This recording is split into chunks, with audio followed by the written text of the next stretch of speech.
Hello and welcome to the Schooner Pod. I'm your host, Bobby Howard. With me, we got Jameson, and in the big old cowboy hat, we got Ty. And we're here to break down the 2021 Big 12. Maybe the last year of the Big 12, we don't know. But this is a pod we've been doing every single year. For those listening at home, Ty just slapped an SEC logo on his hat, which is incredible. A very crudely made Post-it note one. The best version of an SEC logo. Yeah, the official one. Exactly. It just means more when it's posted. But we're here to break down the Big 12. We're going to rank them, 1 through 10, or 10 through 1. We're going to go backwards because, it's kind of more fun to talk like that. But, this is going to be a good one. I feel like these are always, kind of a fun pod. And, firing this one up, the season's right here. So let's just get right onto it. We got number 10. And, gentlemen, I think we all are in consensus of number 10. Jameson, who do you got at 10? Yeah, over-under win of 1 for Kansas. And I was looking more into all of the teams today. And they've got a North Texas transfer coming in at quarterback, and his last name is Bean. And I'm just going to love Bean getting back there, and he's going to have no time to throw the ball. He's going to be running all over the field, but he's a runner. He had 6.2 yards per carries with 5 rushing touchdowns. But their best receiver transferred to Florida State. So it's only going to get worse, especially with no Puka in Kansas. Yeah, the one thing that kept Kansas decently all right was Puka. He's gone. Lance Leipold, I think, is an upgrade coach-wise. He's done great things at Buffalo. Every single place he's been has, he's turned programs around and made something out of each spot. But no, this is going to be painful. This is going to be a tough year for Kansas. You're starting from nothing. And Leipold, I do think he gets that one win, week 1 against South Dakota. Not a good team, but Kansas is going to be hard-pressed to find any wins beyond that, and they finished 10th in the Big 12 this year, as is tradition. Ty, who do you got on 10? Kansas? Yeah, so Kansas is the reasonable one, but I'm going to go Baylor. It's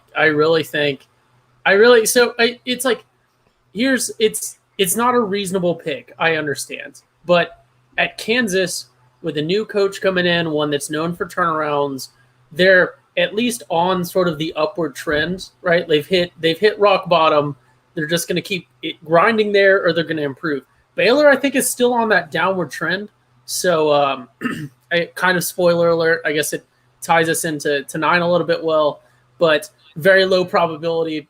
I probably wouldn't put my own money on it, but got to have something different. I think Kansas might pull out some Jayhawk magic and make their Big Ten sales pitch as they depart at number 9 of the Big 12 this year.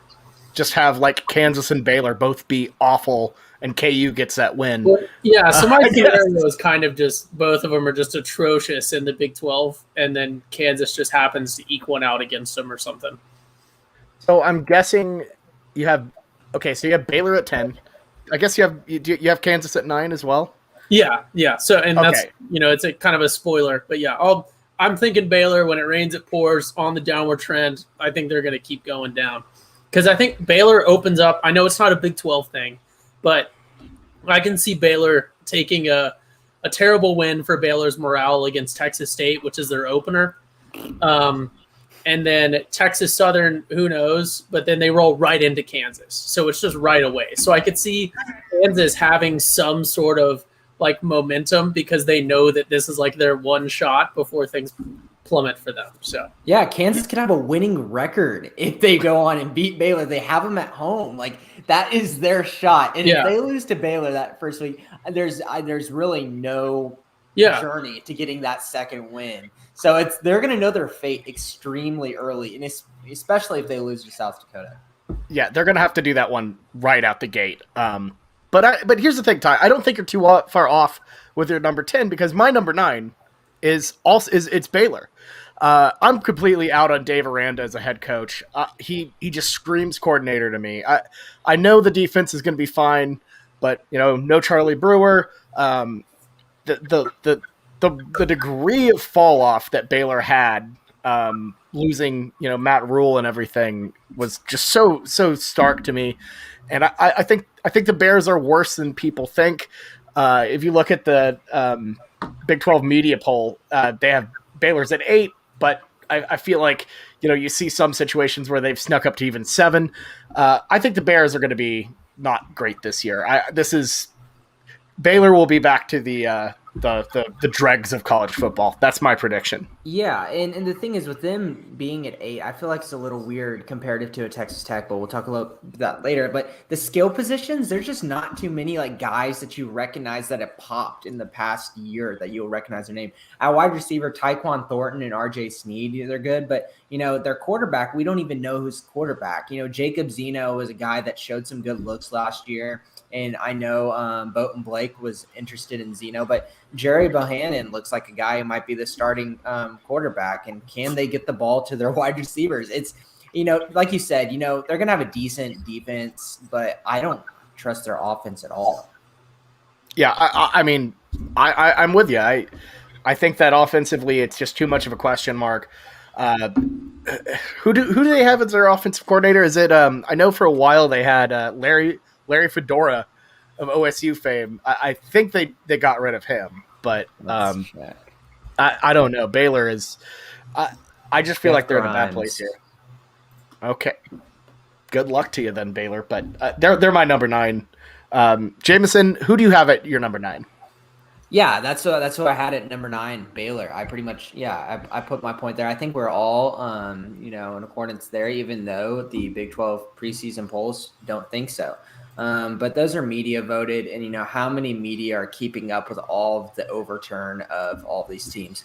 Going into number 8, why I put Texas Tech above Baylor at 8 is because they just have more guys, returning that are interesting at the skill positions on offense. Sir Roderick Thompson was a guy who ran all over us and ran a lot through the Big 12, and he's returning. And they just got Tyler Shaw from Oregon, the transfer at quarterback, after the Iron Lung Alan Bowman left to go to Michigan. I don't know what's going on there.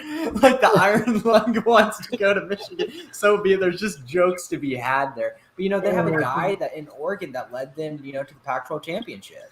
So, he's got winning experience, and they got, remember the guy we used to call eczema at the wide receiver, Uzakanema or whatever, he's back. So, compared to Baylor on offensive side, in an offensive league, I just don't see how it's even close.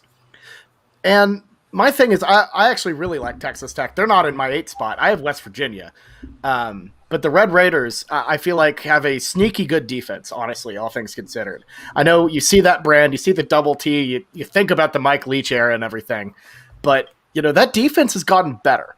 I think their ceiling is about 7, but, we'll see what happens with it. My 8 is West Virginia, and we'll talk about them we'll talk a little bit more about them depending on where Ty has. Ty, who do you have at 8?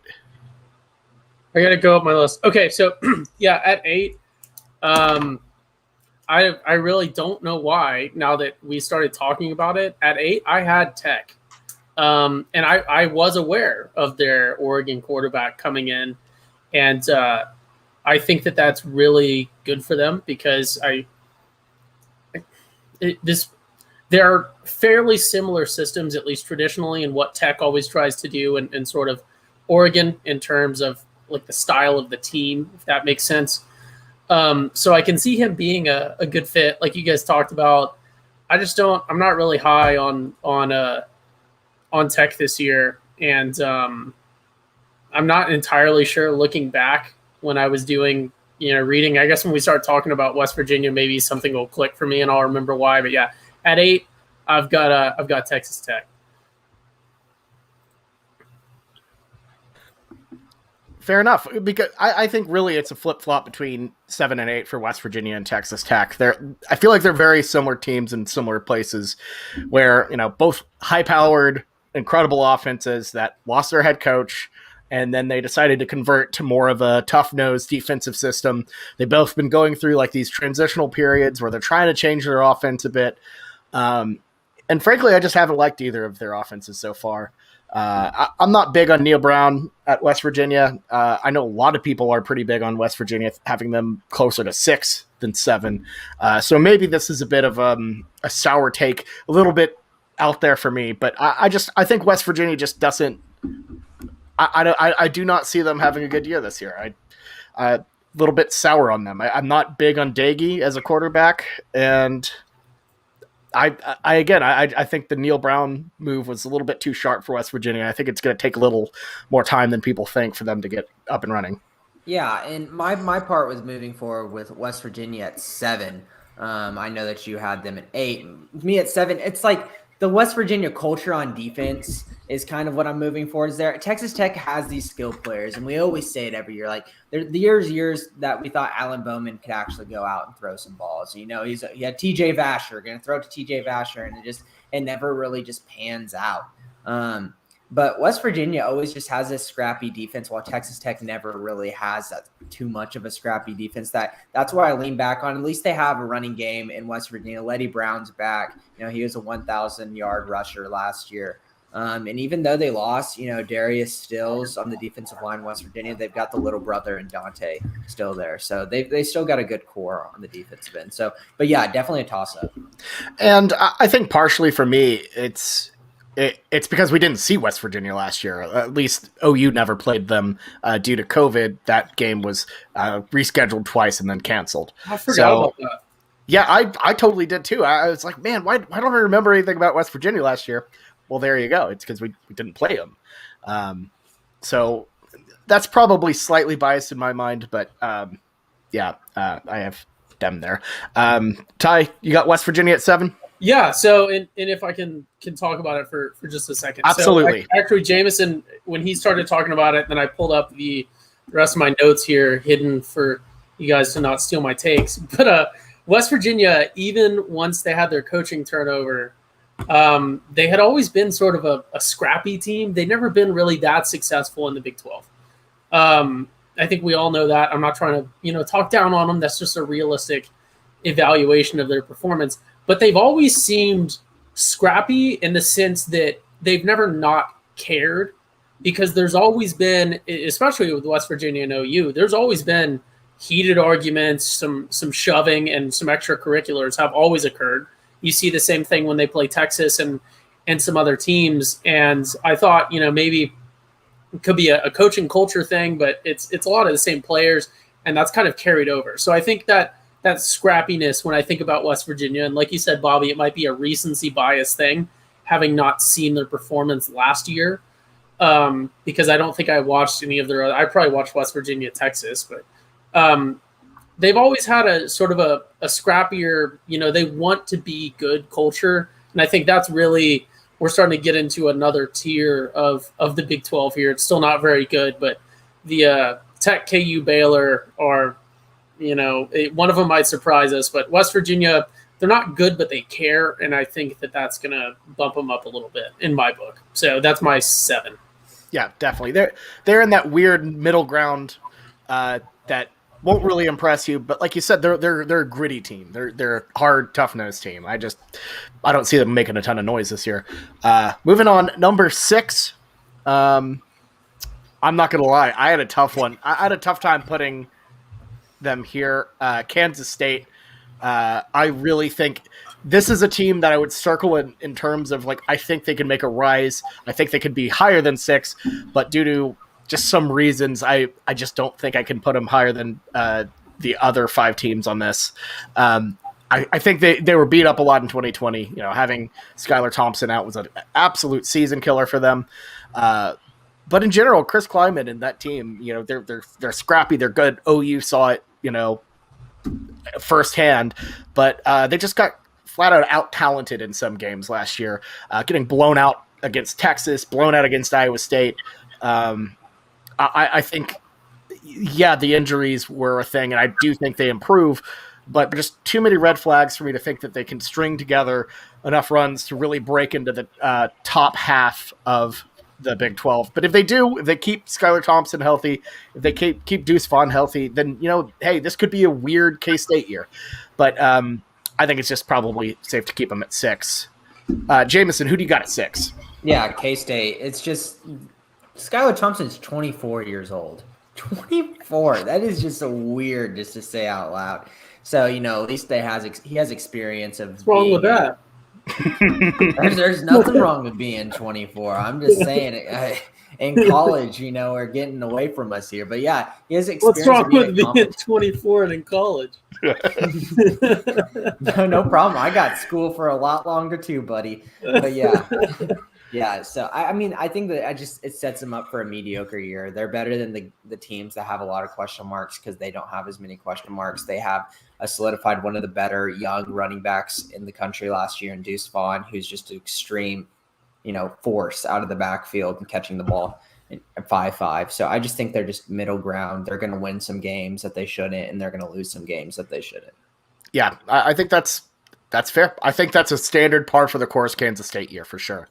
Ty, you got K-State at 6. Who do you got? Yeah, so at 6, I have Kansas State. I know it sounds bad because they're bottom half, but I at this point I kind of hate that we're all three agreeing here. I maybe would have swapped them and put them in the top 5, but I think that they are a consistent team. They're a solid team. They're well coached. They're just talent-wise, they're good. They're not top 25 college football. They're not. There's that big, because the sport is so large, there's that big separation of talent there, but they're an all-around solid team, and I think I agree with you, Bobby, in that I would not be surprised if they made a fairly impressive run or even had, and I think as OU fans, we have to, acknowledge this and give them respect. They have the upset potential any week, for sure, Absolutely. of anyone. And you got to respect that, but I think that 6 is a safe bet for Kansas State, which is going to sound funny because my 5 is just, you never know with them. But yeah, K-State is 6 for me. And K-State as a whole has an interesting schedule. Their non-conference is relatively spicy. They open up with a neutral site game at Jerry World for some reason against Stanford. And then play Nevada, who is going to be a very good Mountain West team. That I believe Blake picked them as his Mountain West champion. So sneaky tough schedule for Kansas State. And likely what will happen is they'll stink it up in the non-conference and then start, assassinating ranked teams in the Big 12 and screw the strength of schedule. I could see them easily beating Oklahoma State, just taking them down, even if they're at Oklahoma State this year. It is the first game right after non-conference in Stillwater. Or no, it's not in Stillwater. It's actually that's no, it is in Stillwater. I'm wrong. I'm reading that wrong. Mm-hmm. So that I could see that. K-State's done it before. But let's move on. Number 5. I got Oklahoma State. I honestly had them at 6 until this morning. Had a change of heart. I feel like after last year's hype and letdown, that this year. I don't see them doing great, but at the same time, I feel like that talent, the talent level of Spencer Sanders and LD Brown is just a little bit higher. I feel like they're just a little bit better than K-State. That have a decent defense, but they just really don't return a lot of offensive starters due to Tylan Wallace and Chuba Hubbard not returning, but Chuba played half of the year anyways, so.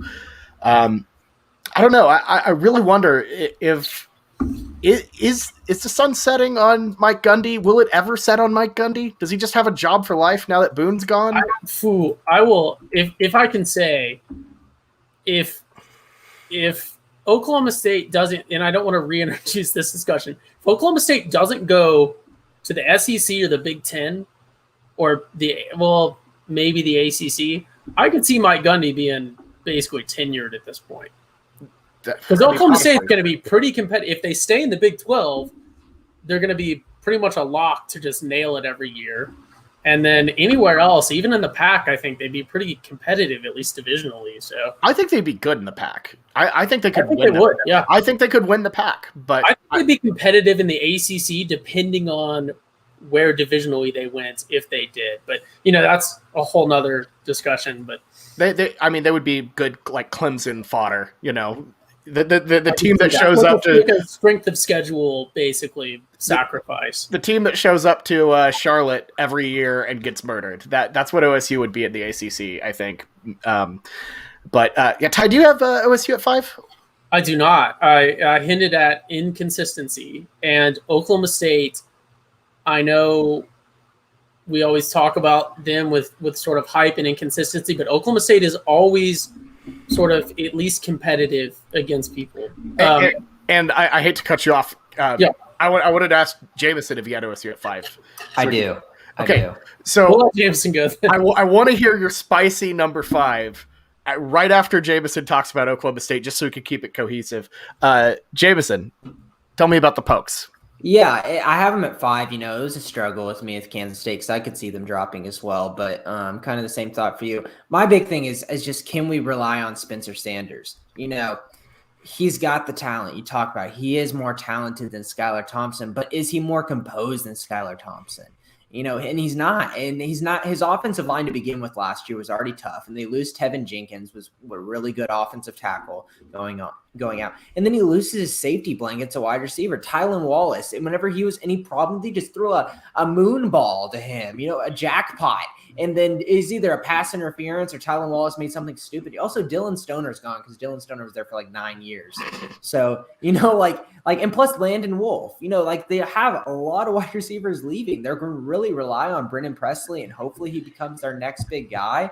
But that takes a lot into consideration. Was he just a one-hit wonder kind of, he just shined in the bowl game, and just will he be consistent moving forward? It's definitely concerning. Spencer Sanders, if he can compose himself and just play within himself, yeah, they could be 5 or even 4. But I don't know about that. And plus on the defensive end, they already struggled to begin with, and they lost their center stone, Ombong Mamiga, so Oklahoma State scares me a lot. And they're the type of team that could get hot at the start and then just lay it done and just fall apart, which is what they tend to do at times. But we'll see. I don't feel any good about OSU where they are. I wouldn't bet on them, but also I could see them just randomly being good. They're a mystery. But you know what the biggest mystery is? Ty, who do you have at 5? I don't think it should be that much of a mystery. I will say probably got about a minute of explanation. So Boat and Blake, go ahead, skip forward a minute. Let's just save everyone some suffering. My number 5 is TCU, because TCU is inconsistent, and I guess I'll tie it into Oklahoma State because, spoiler alert, they're my 4. But Oklahoma State, it seems to me, is always can be questionable, but they never really underperform to a large extent, right? Like they'll get a lot of hype, and then the hype will be, oh, maybe they'll beat OU in Texas and somebody else. And then they don't, and then people are like, oh, okay, that was normal. But then Oklahoma State also has years where they will overperform. TCU is not that. I mean, they were 5-4 last year. They probably would have been 5-5 had they played Texas. They were 3-6 the year before that, and 4-5, and then they were 7-2. Like, they are constantly, Gary Patterson is a super smart guy, great coach. They just can't recruit for the life of them. At the level that they need to be as successful as they want to. And I just feel like TCU is always a super solid team, but they're an inconsistent team. And when they're inconsistent, it is never an overperformance of expectations. Because like I touched on with Oklahoma State, they will perform differently than expectations, but generally it's an overperformance or we saw that coming. TCU will get this like, oh, this is TCU, they got it, and then they'll just be an atrocious team. So that's why when it came down to deciding between OSU and TCU for 4 and 5, I went ahead and put OSU up at 4. So that I guess this is my 4 and 5, and TCU at 5, just because I believe in Oklahoma State's consistency to meet expectations or exceed them more than I do TCU's. Which is fair, and because I feel like we've been waiting on TCU to take that leap, because Gary's kind of been down for a while. He hasn't had a great season since what, 2017? 17, yeah. They were 11-3. Yeah, 17 was the last time they were really like this is a sneaky, great TCU team, and you've just kind of been waiting for it. It's been 4 years. It's time for a Gary Patterson year where they make a run, and I'll talk a little bit about that later when we get higher up the list and my opinions on that.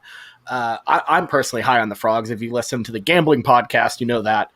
But yeah, I see what you mean. Because TCU could lay a dud. They have been the past couple years.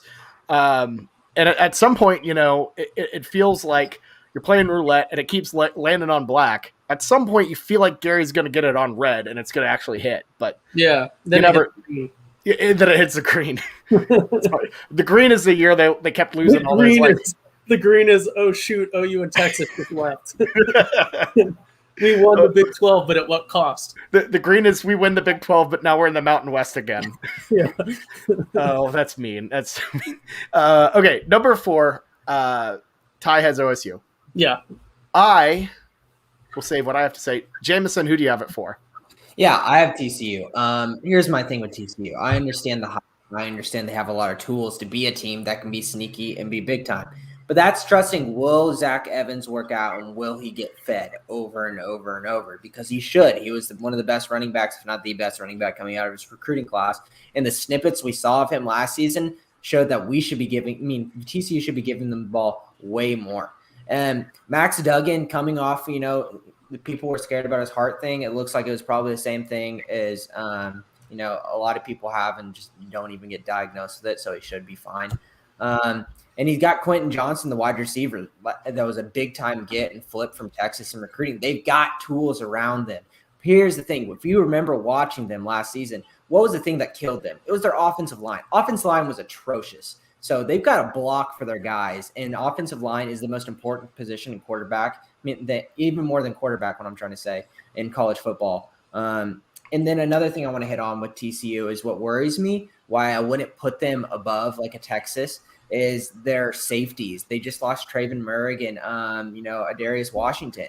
And while, they do really good in putting these lower end guys into big time roles in TCU in the secondary, that's concerning whenever you lose 2 really, really good safeties at the same time. They do have Tomlinson at the cornerback position, but there's still a lot to see. And, you got to have good safeties in this league. And we've seen it time and time again from OU. We've lost games even though we're dominant just because our safety play wasn't that good. So it's a very important position on the defense. Yeah. Even when, you're a team that reloads and produces great safeties, losing the Thorpe Award winner is always, always tough. So I think I personally think TCU will bounce back fine, but yes, that is a big circle there. At number 4, I have the University of Texas. I have TCU at 3. I'm betting. I'm putting it all on red. No. I'm putting it on Gary. Take a step back. That's not a bet on red. A bet on red is like almost 50-50. This is. I'm betting like specifically. You're playing on I'm like what you're doing here. I think TCU they're primed for a run. I really believe in Duggan. I think he's improved. I think he's going to take a step up now that he's had a full offseason to get ready. The biggest thing, like you said, it's about are we gonna feed Zach Evans, and hopefully Gary is smart enough to do it. But if not, then they'll definitely be a 4 or a 5 and slip. But if you look at it, you have 10. You have 10 returning offensive starters, which is incredible, and Evans coming in. And not only that, but they finished last year very strong. They were 5-1 in their last 6 after a really tough start, losing close games to Iowa State and K-State, who K-State at the time was actually good. So I believe that they're going to kind of grow off that positive momentum, do a little bit better.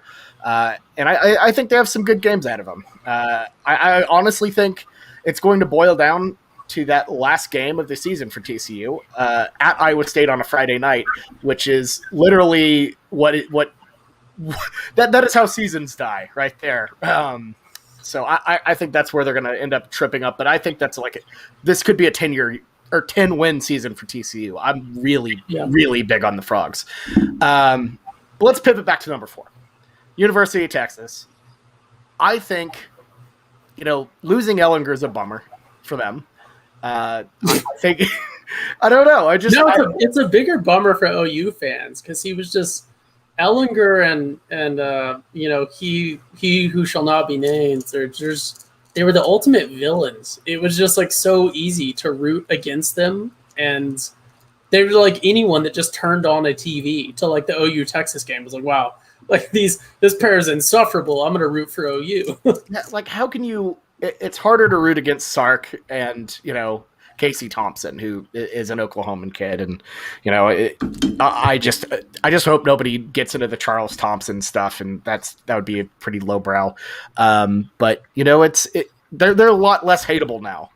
They're still Texas and are incredibly hateable, but I just think there's way too much inexperience with UT right now. If you look at it, they had 10 starters sit out their bowl game. They performed well. But I mean, that's a big question mark for Sarkisian. And I really think this is a situation where it's going to start bad for UT. I think they lose game 1 to Louisiana. I'm calling that right now. And I could see them losing 2 straight, going down to Fayetteville and losing that one. And we've seen what that can do to a team. We saw it with Herman twice in a row, losing to Maryland. It can tank a season. It can tank an attitude, and that type of environment can get really toxic. And I think it will get toxic for Sarkisian at Texas this year. I think they're talented enough to stay high, get around, finish around 4. But I think there's just too many question marks with inexperience. I think Bijan Robinson's a great talent and everything. I don't think that's enough. Yeah, I mean, I agree with you. There's, when it comes down to experience in college football, it is huge. Texas is a team that they recruit really well and they get in star players. But how many times in this recent era have you seen these young guys make this huge impact on their season like we've seen guys from OU or other big-time programs do? It doesn't happen as much. So usually you have to wait for these guys to kind of develop a little bit, and then that's whenever they become big. Joseph Asai leaving for Texas on defense hurts. Overshown's going to have to show up and do well this year. Juwan Mitchell transferring to Tennessee, that hurts them too. They have a lot of they have whole new coaching staff, so many transfers into their system, new starting quarterback. But my one thing is why I've got Texas at 3 and why I believe in them is just because I really think Bijan Robinson is just going to take the league by storm. And like how we were really worried about Breece Hall, I think Bijan can be like a step up from that. Like he is special and he's really good. And he's going to give us some fits. Yeah, that small, quick, type of back is remarkable. I think Robinson's going to be very good for Texas. So, Ty, you got Texas at 3? Yeah, so my number 3, and I have a different take from you guys here, is UT, and it's because of Nick Saban. And not necessarily because Steve Sarkisian is a former Bama coordinator under Saban. We all know how that kind of works out. But, that's a great resume bullet point that will get you hired, but that doesn't mean that you're going to perform. The thing when I was doing my research for this podcast, because I just was atrocious last podcast, so I did my homework for this one. The thing that stood out to me was that Sark was a coordinator and an analyst at Bama, like 2016-17, and then he went to the Falcons for a year and then came back to Bama. And that is, from the best that I could research, fairly unique in a coordinator being in the Saban system, leaving to the NFL, but leaving and then returning to the Saban system. The fact that Nick Saban took him back and made him the OC and the QB coach for the 19 to 20 time frame, I think is very impressive to me, because this was he wasn't coming back under Saban, who I think we can all acknowledge is currently the greatest college football coach of our time right now. But not the fact that he failed as a head coach. We've talked about that. It was a lot of off the field stuff. And went to Bama. That's fairly routine. A lot of guys have done that. But for Saban to take someone back and put them right into a big position after they had gone somewhere else, I think is a really good vote of confidence. I haven't really followed Sark at all. I know there's a lot of off the field stuff. I'm sure that I'm not above getting into that when it comes down to it, but I believe that he is a coach that will be able to pull together the assets that he has and eke out. I don't think it's going to be strong, but I think he's going to eke out a third place performance in the Big 12. Which is fair. I think that's very fair. And it'll be interesting to see because he definitely has the talent, especially offensively, to get that result. They can do that. Texas has that talent. It's just a matter of can they stop being Texas in that sense. All right, moving on. Number 2. I think we're pretty unanimous Iowa State here, right? Mm-hmm. Yeah. Yep. Yeah. So Cyclones, I think this is going to be a year where they take a step back. But if you look at the schedule and you really dive into it, I don't think they're going to be a national championship tier team. I could see them losing to Iowa like in their second game. It's going to be a situation where I could see them getting out of the national championship conversation earlier. But if you look at the schedule, all of their like legitimately tough games they have to play, other than OU, are all at home. Oklahoma State at home, Texas home, TCU Friday night at home, and that's pretty good. All of the top tier, like top half Big 12 teams, other than OU, go to Ames, and I think that's enough for them to get by. I think they have the talent to, just be good enough to be second. Breece Hall, it's just incredible talent. Brock Purdy is a game manager. He's decent. I think very overrated. We don't need to get into all that. Can I say, those dudes are still there? Yes. Like it feels like Iowa State's team has been, just the same for 10 years now. They have, and that's the thing is they haven't gotten any better. They just are exactly who they are. And I have a take on that. It's not going to be nearly it's not going to be nearly enough to get over OU. And I could see if things go bad. I don't think they're locked for the Big 12 championship at all. They're going to have to fight just to get back. And we'll see where we'll see where they end up. But the experience, the talent, it's too much for me to put them anywhere below other than 2. Yeah, here's my thing with Iowa State. This is why I put them in number 2, and I feel pretty confident about it. And you already hit it. It's the home games.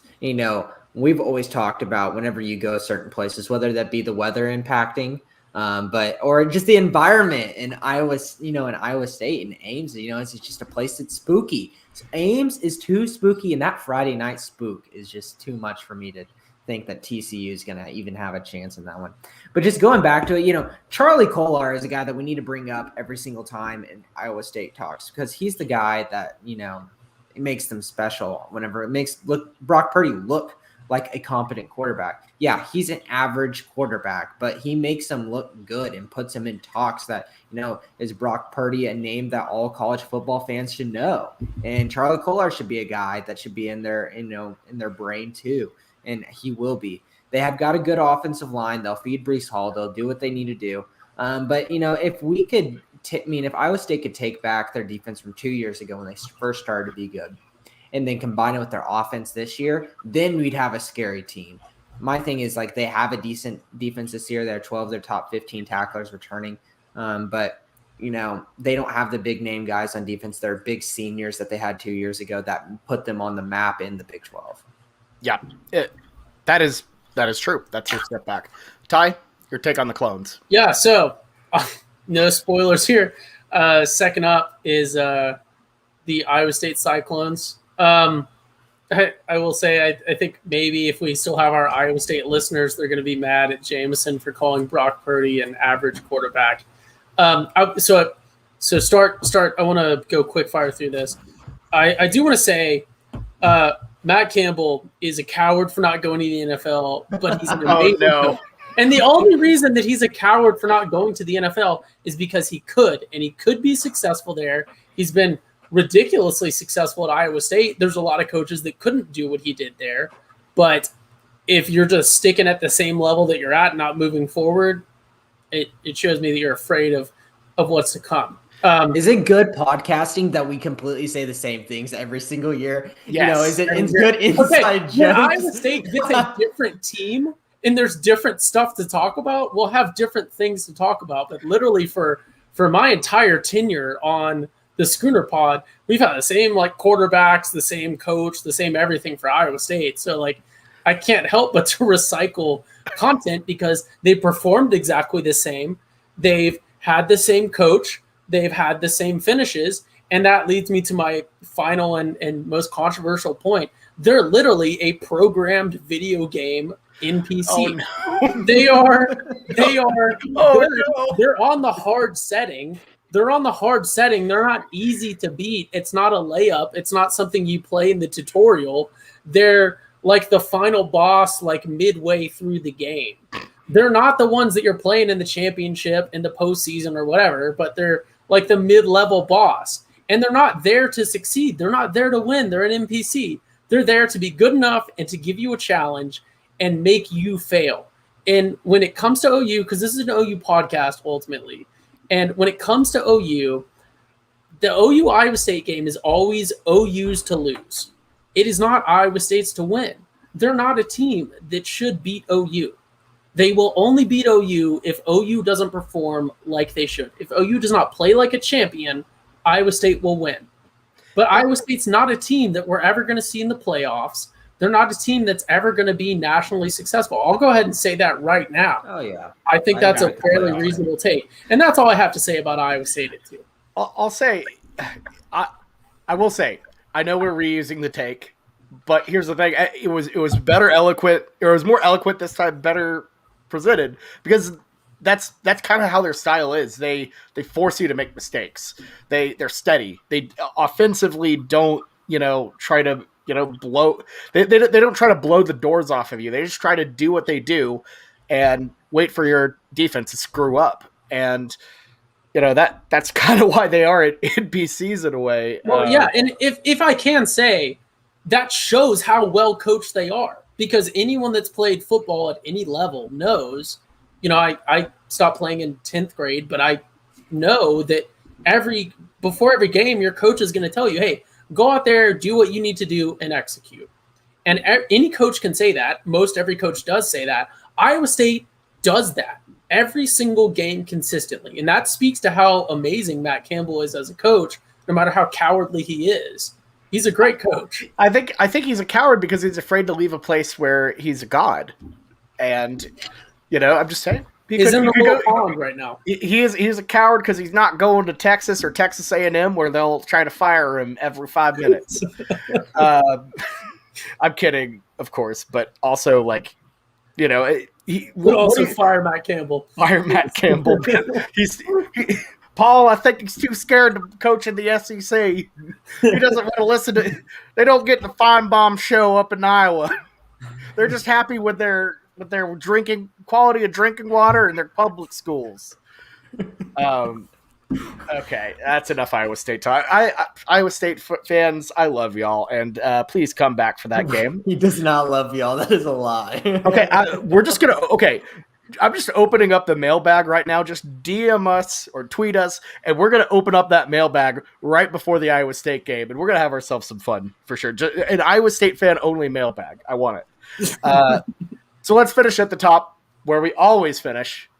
The Oklahoma Sooners, number one. We have run out of Big 12 teams at this point, so it's literally OU at number one. So instead of asking you why you think OU will be number one or what quality, they're OU. They always do this. Let me ask you this. Is this a year they finally run the table in the Big 12 and go undefeated? Yes. Jameson? Yes. Yeah. I just don't see it. There's a question with Iowa State. I feel like we still have that chip on our shoulder that whenever they've beaten us, I just feel like we're just ready to come out big time in that. But everyone else, I just see weaknesses in their game, and I don't see a weakness in Oklahoma really too much. Obviously, we're not perfect. We don't have these great guys at every single position. Probably free safety being our weakest position or left tackle. But other than that, every position I feel confident in. There's not a guy I worry about. Iowa State, some of their defenders I worry about. Texas, I already talked about it. I worry a lot about their defense and all of their new overturned people. And then in TCU, offensive line and safety. There's just too many question marks, and you got to pick the reason with OU is just because there isn't a question mark. Yeah, that's true. Ty, does OU run the table? Yeah, look, before I was even a full-time member of the Schooner Pod, Jameson was naming this year as the year that things would start to come together for OU and we would perform as expected. And I think that it is plausible, but Bobby, before I give you your piece, I will say we can't go without talking about it. We've already talked about it this podcast. The OU to the SEC thing, no matter what year it happens, there is now OU has always been the team to beat in the Big 12. When you're at the top, which we have been back to back to back to back to back to back to whatever, we can only go down. It's easy for the guy at the bottom to try to knock off the guy on the top, because when you're at the top, you can only go down. And it's a massive win when anyone does anything against us. That level that OU has been at has meant that everyone gives us their best shot no matter what. We see Kansas, we beat them every time. They've performed really well. If you look at first quarters of Kansas games for the past 4 or 5 years, they have come all out against OU. And all the other teams. And I think that is amplified tenfold with this conference stuff. So I think that this is the year that OU has the best chance, but it's all down to OU to execute. OU flat out has objectively the best players, the best coaching, the best absolutely everything in the Big 12. For sure. It is OU's to lose. I think OU very well could, but I would not be surprised if we did not, just because of the motivation that everyone else has. That is true, and I think it's going to be amplified on the road. And, if there was a road game in particular that, really scared me, I would definitely be picking it. However, just looking at OU's road games, other than, Tulane, which doesn't matter, you only have to play Kansas State, Baylor on the road. They don't really have fans or care at this point. You have Oklahoma State. They already hate our guts anyways, so that's not any different from any other Bedlam year. But the real one you have to circle and kind of be worried about is at Kansas State in Manhattan, week before OU Texas. And if we hadn't lost to them the past 2 years, I think in a weird way, this would be the one I would circle, because that's going to be a crazy atmosphere. They have an excellent fan base. They have the confidence that they can beat OU. They've made OU bleed the past 2 years. They're going for a three-peat, damn it. But I think OU is going to be too pissed off about the past 2 years, too aware of it, too focused to drop that one. But that, for me, is the only one that I would circle as, particularly nerve-wracking in terms of a road game. And then there's Texas, which is always just a wild card. Yeah, we are better than Texas this year, but in that game, anything can happen, and especially with an offensive mind like Sarkisian, you just don't know. If I can add real quick, and then I'm pretty much done for the podcast. OU has 3 road games this season, the way I look at it. OU doesn't play in Norman 6 times during the regular season. One of those is in Dallas. That's a home game for OU. It's at worst, it's 50-50. OU's absolutely dominated there. Cotton Bowl and Jerry World are essentially home games for OU. Yeah. We're not going to touch the offseason. We play in Stillwater. You don't really deal with the, away game stuff, especially when that's an evening game and we're not having to really spend the night in Stillwater either. That's not necessarily an away game. And then we play twice in Kansas, and then we play in New Orleans against Tulane. So we have, really, the way I look at it, we have 3 road games, and all of them should be layups. Yeah, in the Tulane game, you literally have a large amount of Tulane season ticket holders that are just OU fans because they bought the $59 season ticket to get the OU game, which is incredible. And I wish I would have. I wish I would have known that, because I would have bought it. I just don't want to do the drive, which is fair. But yeah, that is the list, folks. Guys, are you feeling ready for college football now, or what? Yeah, it's so close. It's legitimately so close. I'm ready. Well, yeah, this is the last preview we're doing because next week we're picking actual live games, which is crazy. Week 0 is next week. We're going to be doing the weekend spread. I can't wait.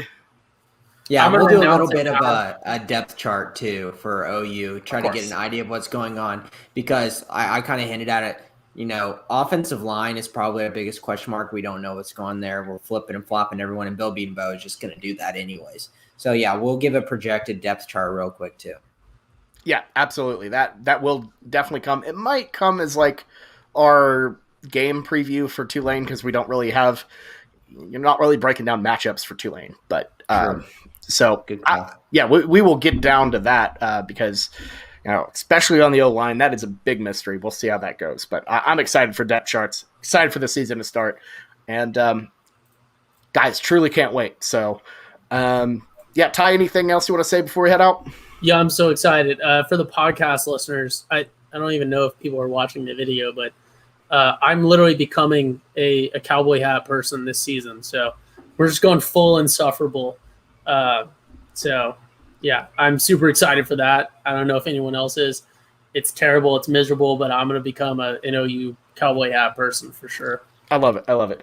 And, of course, before we go, I forgot about this. We got to do a little Cruden Corner action. Let's do a little Cruden Corner action, courtesy of Luther Burden. David. Yes? What is this, David? This is a Cruden Corner with Jamison. Everybody dancing now. Oh, that's nice.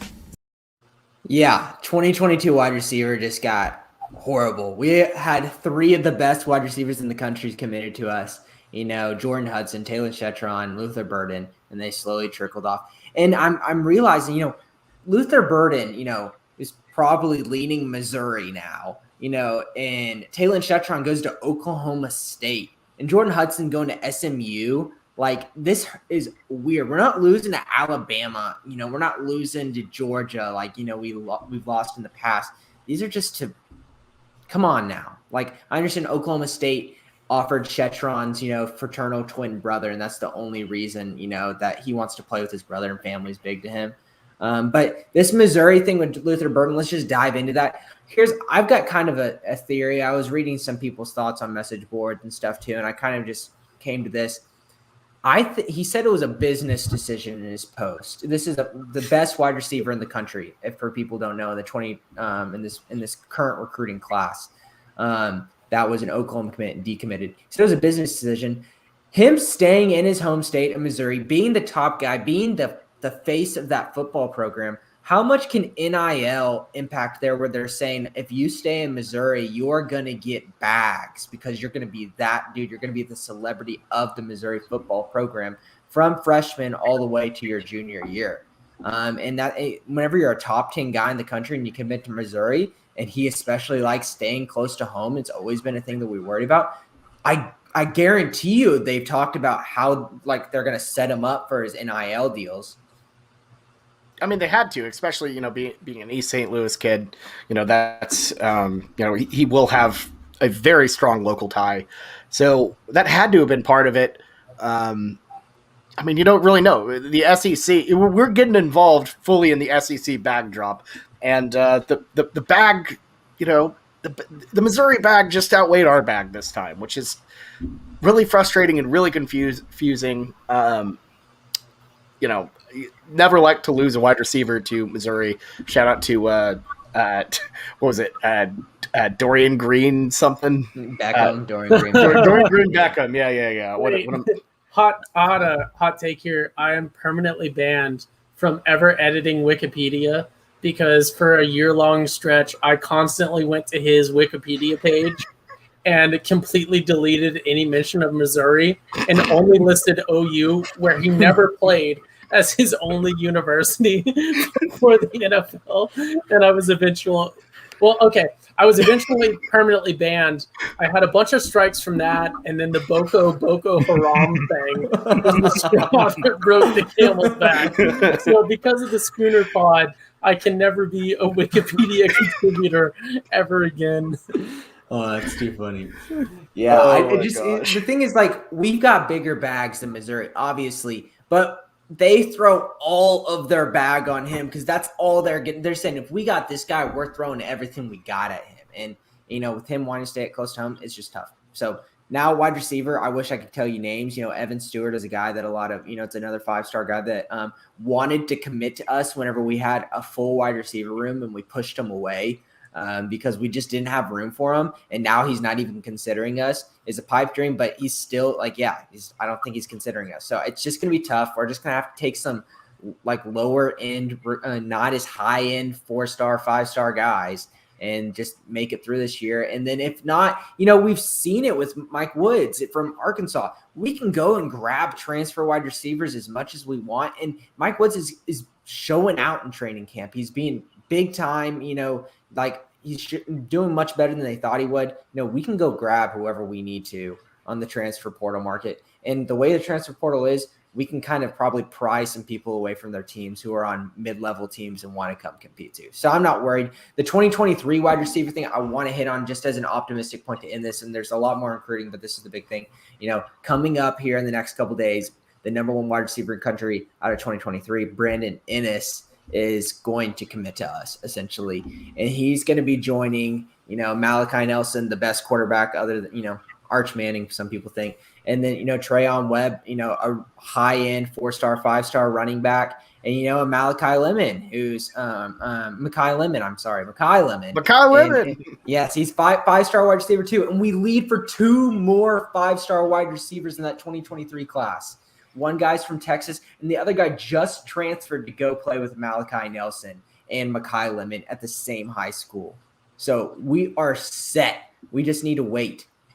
Well, and not only that, but OU has clearly had success, sniping a couple guys from the JUCO ranks. D.D. Westbrook, Marquise Hollywood Brown, those are 2 names recently that have Baker Mayfield. If he only played receiver. Well, he did that one time. No, he played for Tech, so he's JUCO. Oh yeah, I was very confused where we're going there. It's in Lubbock. It's JUCO. But yeah, no. I don't know. That could be an option OU goes to. Either way, they're stacked now, and of course you want to do as great as you can for each class. But that's the thing is, lose a couple, there's always something good on the horizon for OU in recruiting. So it's nothing to panic over, I would say. Yeah, if we're not enamored with just one thing I was thinking about this, we're not enamored with a JUCO guy. We're not going to go after him because the transfer portal is that fluid right now. Yeah. I really think that there's so many guys across the country that are big time. Say of a big time, say, for example, if Rashad Bateman, last year didn't want to play, on a mediocre team anymore, I'm sure we could have pried him from the transfer portal and he could have played 1 year in Oklahoma. Players like that are not on big time programs. Like Ohio State in the Big Ten rather want to come play at the number 1 team in the Big 12. Yeah. Well, awesome. Jameson, thank you for the Cruden Corner update. I appreciate it, as always. So, all right, folks, that is it for our Big 12 preview. We are so thankful that you joined us for the podcast, and we're about to be launching quite the season coverage, so I personally can't wait.